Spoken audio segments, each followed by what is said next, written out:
Salve galera, meu nome é Daniel e pra falar a verdade eu nem ia gravar vídeo hoje, mas aconteceram tantos eventos catastrofísticos na abertura da CPI da Covid que eu resolvi mudar de ideia e gravar esse vídeo aqui hoje. Então, se eu fosse você, não desgrudar a bunda da cadeira porque vem chegando aí várias novidades eletrizantes sobre a CPI. Vai, Charlie, puxa a vinheta!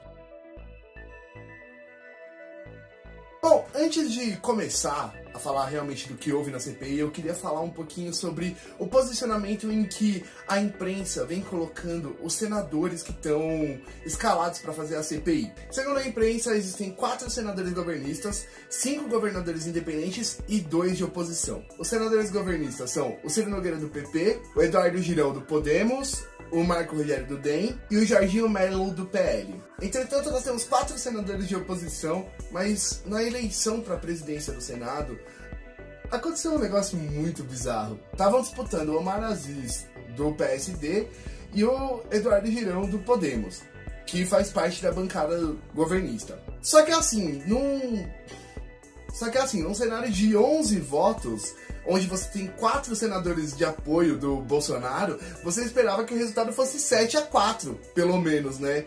Entretanto, pasmem vocês, o resultado foi 8-3. Alguém da bancada governista votou a favor do Omar Aziz, que não era quem o Bolsonaro queria como presidente da CPI. Ou seja, numa reviravolta alucinante, a bancada de apoio ao Bolsonaro de repente se transformou num grande jogo de Among Us e sim, há um impostor. Eu acho que esse impostor é o Ciro Nogueira. A gente falou um pouco sobre isso no semana passada que passou da outra semana. Foi a semana passada que passou que eu fiz com a Pri e com o Eber.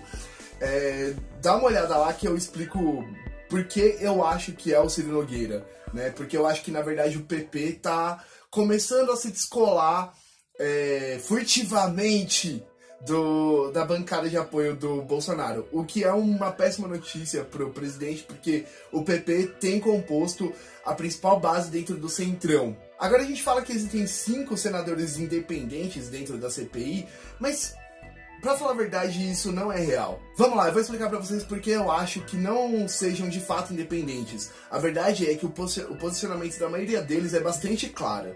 Vamos começar falando sobre o Tasso Gereissati. Tasso Gereissati, ele é senador pelo PSD, né? E quando ele foi escalado para fazer parte da CPI da Covid, ele deu a seguinte declaração, eu vou ler aqui para vocês. Todos com quem conversei têm plena consciência de que essa CPI é a mais importante que tivemos no Congresso Nacional, e o Brasil está de olho nela e que tem consequências muito graves o que ela pode apurar. Portanto, temos toda a consciência de que temos que responder ao país e não frustrar essas expectativas. Sempre disse que era contra o impeachment, à medida que nós tínhamos uma certa expectativa de que as coisas pudessem mudar em função do agravamento da crise. Mas perdi completamente a esperança na regeneração do Bolsonaro. Tenho dúvida até sobre o seu equilíbrio mental. Essas são as palavras de Tasso Gereissati, um dos membros da CPI cujo a imprensa está dizendo que é neutro. Depois disso, nós temos o Otto Alencar e o Omar Aziz, que foi eleito como presidente da CPI contra a vontade do Bolsonaro. Os dois são do PSD. Na semana passada que passou, dessa semana, que saiu ontem, né? Eu e o Ed, a gente teve um papo bem interessante sobre o Rodrigo Pacheco, a possibilidade do Rodrigo Pacheco ser um presidenciável.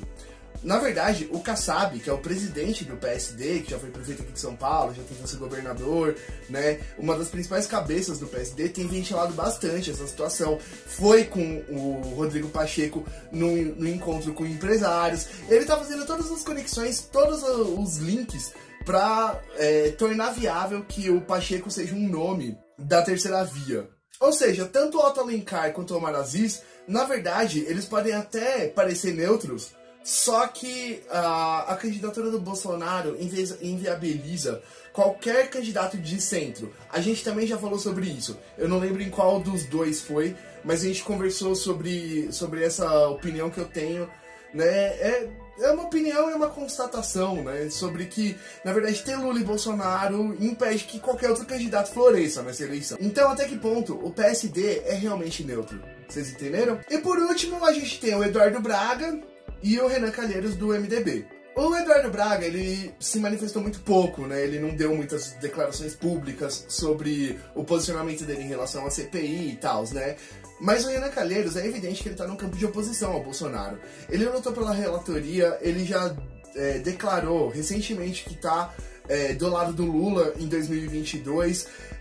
Tem feito de tudo pra ter um papel significativo dentro dessa CPI, que certamente vai enfraquecer o Bolsonaro. Então a gente não pode dizer que o Renan Calheiros é neutro, né? Eu sou mais neutro que o Renan Calheiros, com certeza. Né? E aí de opositores a gente tem o Humberto Costa, do PT, e o Randolfo Rodrigues, do Rede, que foi o cara que pediu essa CPI. A CPI já começou com texturas explosivas com a eleição do Omar Aziz por 8-3, quando todo mundo esperava que seria um 7-4. Agora basta a gente especular, já que o voto é secreto para o presidente da CPI, quem foi o impostor aí da bancada bolsonarista. Eu repito, eu acho que foi o Ciro Nogueira, mas né, a gente ainda não sabe com certeza. Vamos esperar cenas do próximo capítulo para saber sobre todas essas tramas magníficas e tal, e tudo e tal. Numa reviravolta fenomenal, Renan Calheiros realmente assumiu a relatoria da CPI. Não que a gente já não esperasse por isso, mas ontem, na surdina, na calada da noite, o juiz Charles Moraes, né? É o nome desse cretino, Charles Moraes, a pedido da Carla Zambelli, aquela deputada que é extremamente subserviente ao Bolsonaro, eles expediram uma liminar impedindo Renan Calheiros de assumir a relatoria. Ai, cara, isso é muito engraçado. Se vocês conhecessem um pouquinho da história do Renan Calheiros, vocês iam estar gargalhando agora. A liminar foi expedida porque o Renan Calheiros, ele é pai do Renan Filho, que é o governador de Alagoas.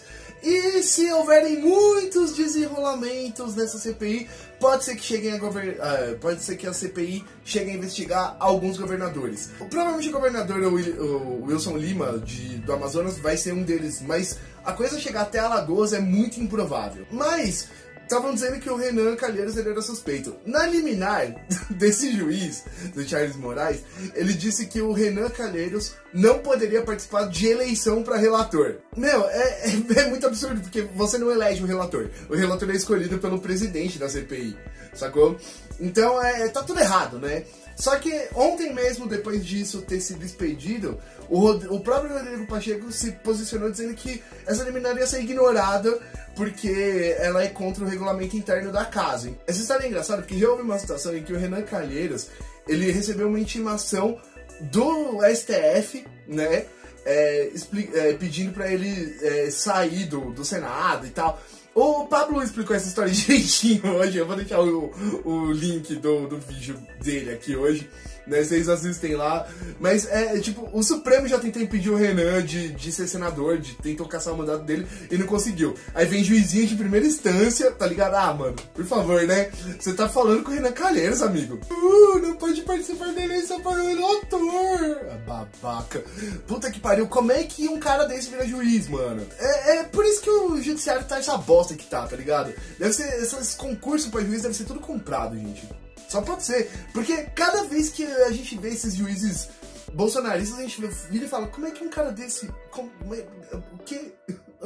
Beleza, mas já começou com a eleição e a coisa só foi soltando mais fogos de artifícios fenomenais no decorrer desse dia. Essa terça-feira pegou fogo no Senado. Então foi definido o presidente, vice-presidente e o relator, e também foram abertos alguns requerimentos que vão ser votados na quinta-feira. Entre eles já tinham alguns que a gente estava esperando mesmo ser aberto, como as negociações com as farmacêuticas para compra de vacinas, né? Para saber exatamente como rolou essas negociações. Isso é muito importante porque a gente sabe de pelo menos 11 situações em que o governo ele podia ter comprado vacinas e não comprou. Algumas delas foram com a Coronavac, aqui no Butantan. Algumas foram da Pfizer, né, que o governo podia ter comprado 70 milhões de doses, simplesmente não respondeu o e-mail.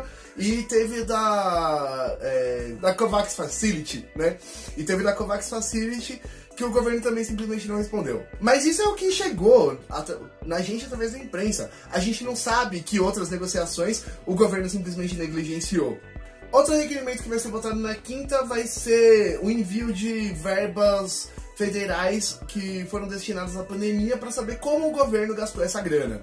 Nesse item também está incluso repasses a governos e prefeituras e tal, né, para ver se os repasses tiveram atraso, para ver se foi tudo certo. Agora, um outro requerimento que vai ser aberto vai ser a convocação do Mandetta. Na semana passada que passou, dessa semana que saiu ontem, eu conversei com o Ed sobre a entrevista do Fábio Weingarten, que ele deu pra Veja, né? E aí, outra coisa que a imprensa tava falando muito é que o Fábio Weingarten ia ser um dos primeiros a ser chamado e coisa e tal, né? No vídeo com o Ed, na nossa gravação com o Ed, eu falo que o Weingarten ele vai ser um dos últimos a ser chamado, pra deixar ele o mais acuado possível, pra não dar espaço pra que ele fale aquelas mentiras cabeludas que ele diz pra Veja, né? Entendeu? Porque se você já tem o depoimento de outras pessoas, vai ficar mais difícil pra ele sustentar aquela historinha mal contada que ele deu na entrevista. Então o Mandetta vai ser o primeiro. Provavelmente na terça-feira ele já vai estar... Agora, uma coisa que a gente não esperava, que eu fiquei surpreso, na verdade, eu me sinto mal de sequer ter cogitado a possibilidade disso acontecer, foi o fato do Renan Calheiros ter pedido para abrir as provas da CPI das fake news, para elas poderem ser usadas dentro da CPI da Covid. Isso é muito importante, porque as fake news, além de todos os danos que elas causam, a gente também falou sobre isso no vídeo da semana passada que passou, e tem um take que saiu hoje sobre isso, sobre teorias conspiratórias e inimigas da democracia. Dá uma olhada aí, se vocês não quiserem ver o vídeo todo, vê pelo menos o take, beleza? E aí o que acontece? Além de todo o dano que as fake news provocam, né, a parte disso, elas também foram extremamente utilizadas para espalhar desinformação e negacionismo durante a pandemia. Então é claro que essas coisas têm que ser investigadas, têm que ser vistas com a maior clareza possível, só que eu não esperava isso e não ouvi ninguém falando que de repente isso poderia ser feito, né? Mas a gente tá falando de talvez um dos políticos mais hábeis do Brasil. O Renan Calheiros, ele é um dos políticos certamente mais hábeis do Brasil. Existe um ditado em Brasília que diz o seguinte: se você vê o Renan pulando de uma janela, pode ir atrás que embaixo tem uma piscina. Bom, gente, é isso aí, eu vou ficando por aqui. Essa CPI já começou daquele jeito. Eu imagino que a gente vai ter muitas revelações no decorrer dela. E como disse o Tasso Gereissati, de fato, essa é a CPI mais importante da história do país. Porque a gente está falando de uma CPI para investigar as causas e as negligências que acabaram com a vida de quase 400 mil brasileiros, segundo números oficiais, embora especialistas digam que esses números podem ser facilmente subestimados. Talvez a CPI descubra que não foram só 400 mil mortos, embora 400 mil mortos não tenha nada de só, né? Bom, gente, eu vou ficando por aqui. Manda sua ideia nos comentários, deixa seu like, se inscreve no canal. Compartilha esse vídeo, por favor, porque é importante que as pessoas saibam o que está acontecendo nessa CPI. E não se esqueçam, a compaixão é nossa aliada e o ódio é nosso inimigo. Falou, valeu!